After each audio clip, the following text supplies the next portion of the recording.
सरकार के विश्वास मत के दौरान आरजेडी नेता खूब गरजे।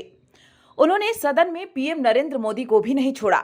उन्होंने नीतीश सरकार के विश्वास मत पर चर्चा के दौरान कहा कि भाजपा बिहार में महागठबंधन सरकार से डरी हुई थी। क्या प्रधानमंत्री नरेंद्र मोदी गारंटी दे सकते हैं कि नीतीश कुमार फिर पलटी नहीं मारेंगे? इसके साथ ही उन्होंने नीतीश कुमार पर तंज कसते हुए कहा कि फिर से मन नहीं लगे तो आपके साथ कोई आए ना आए, जब समय आएगा तो तेजस्वी आएगा। तेजस्वी यादव ने आगे कहा कि हम हमेशा आपका सम्मान करेंगे। जब आप अपना इस्तीफा देने के बाद राजभवन से बाहर आए, आपने कहा कि मन नहीं लग रहा था। हम लोग नाचने गाने के लिए थोड़े हैं, हम आपका समर्थन करने के लिए वहां थे। देखिए वीडियो, तेजस्वी यादव ने और क्या कुछ कहा। विरोध में खड़े और सबसे पहले हम माननीय मुख्यमंत्री जी को धन्यवाद देना चाहते हैं कि लगातार 9 बार उन्होंने शपथ लेकर के इतिहास रचने का काम किया और 9 बार तो लिया ही महोदय, लेकिन एक ही टर्म में 3-3 बार लिया, ऐसा अद्भुत नजारा हम लोगों ने नहीं देखा। सम्राट चौधरी जी, इनका बयान हमने देखा कि भाजपा जो है इनकी मां, भाजपा पार्टी जो है मां, लेकिन हम तो कहना चाहते हैं आरजेडी ना आपकी मां हुई ओरिजिनल। तो आप तो पहले हमारे दल में ही थे। अच्छा चलिए ठीक है, चलिए कोई बात नहीं, आप अस्वीकार कीजिए, लेकिन जनता तो इस बात को जानती है। हमें खुशी है कि साथ में 2 डिप्टी सीएम बने और विजय सिन्हा जी भी डिप्टी सीएम बने, स्पीकर पद पे भी रह लिए, नेता विरोधी दल भी रह लिए और डिप्टी सीएम भी रह लिए। इन्होंने भी इतिहास रच दिया, एक टर्म में 3-3 पद इन्होंने भी पा लिया। तो ये आप सोचे थे कि नहीं विजय बाबू? अरे आपके दिमाग में आया था कि आप एक टर्म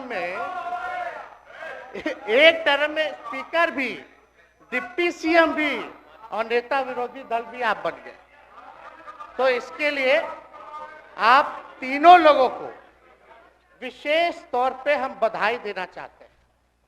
माननीय मुख्यमंत्री जी हमारे लिए आदरणीय थे, हैं और हमेशा रहेंगे। हम इनकी इज्जत हमेशा करते आए हैं और करते रहेंगे।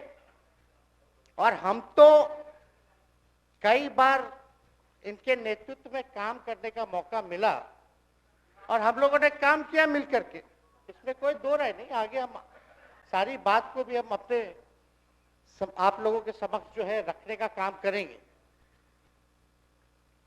अब कई बार माननीय मुख्यमंत्री जी जो हैं इस बात को बोलते रहे हैं कि तुम मेरा बेटा जैसा हो, कई बार बोलते हैं और हम भी अपना मानते हैं, अपने गार्जियन मानते हैं। और आप लोग भगवान राम की चर्चा करते हैं, हम आप सबके मन में तो राम है ही, शांति, लेकिन एक बात समझना पड़ेगा, हम तो नीतीश जी को एक दशरथ जो पिता है उनके रूप में वैसा गार्जियन मानते हैं कि भाई कई बार जो है इन्होंने कई बार आप लोगों के सामने भी बोला आप तो यही करेगा, यही आगे बढ़ेगा। तो चलिए नौजवान लोग ना आगे बढ़ेगा, आगे काम करेगा, लेकिन कई बार मजबूरियां रही होंगी इनकी, जैसे दशरथ की मजबूरी थी, राजा दशरथ की, कि राम को जो है वनवास जो है भेज दिया गया। लेकिन उस बात को हम मानते हैं कि हम वनवास नहीं आए हैं, बल्कि हमको इन्होंने भेजा है जनता के बीच उनके सुख और दुख के भागीदार बनने। पहले बार ही अपने से दूर किए, वो भी क्या मजबूरियां रही हमको नहीं पता, ना आपको पता, किसी को नहीं पता क्या मजबूरियां रही। लेकिन इन्होंने जब पहली बार जब दूर किया तो एक ही बात निकल के आया।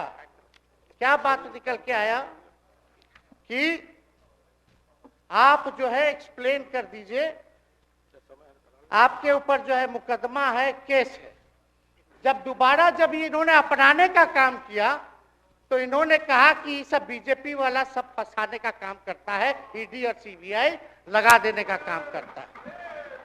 देखिए, हम तो आपको इज्जत देते हैं और आगे भी देते रहेंगे, लेकिन ये बात समझना पड़ेगा और बिहार की जनता ये जानना चाहती है कि आखिर ऐसा क्या कारण है कि आप कभी इधर रहते हैं, कभी उधर रहते हैं। ये तो सब लोग जानना चाहता है, सब लोग की इच्छा है। आखिर क्या ऐसा हो गया कि आपको ये निर्णय लेना पड़ा।